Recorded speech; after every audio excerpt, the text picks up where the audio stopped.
Sure, here's a detailed response explaining the correct use of common homophones, along with examples.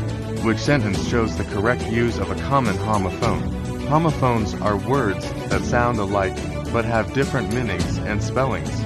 Using the correct homophone in a sentence is crucial for clear communication.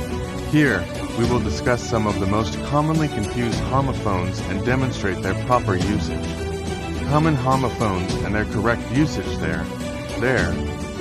Their possessive refers to something belonging to them. Example, their house is at the end of the street.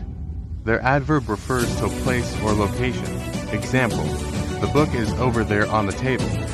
Their contraction of there describes an action or state. Example, they're going to the concert tonight. Correct sentence, they're excited because their vacation starts when they get there. Your possessive means something belongs to you. Example, your jacket is on the chair. Your contraction of you are describes an action or state. Example, you're doing a great job.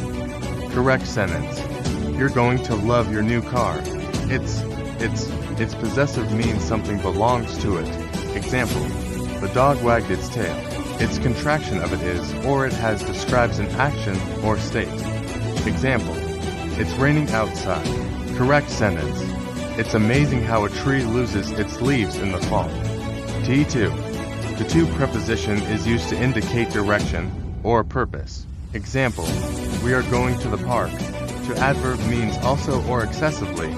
Example, I ate too much pizza. To number represents the quantity too.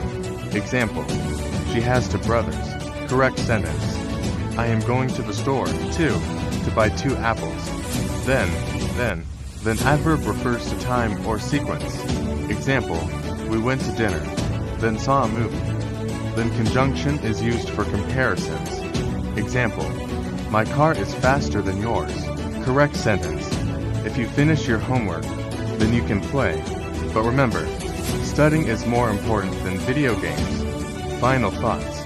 Using the correct homophone ensures that sentences are clear and convey the intended meaning. Many homophones are commonly confused, so it's important to double-check spelling and context. Would you like more examples or explanations?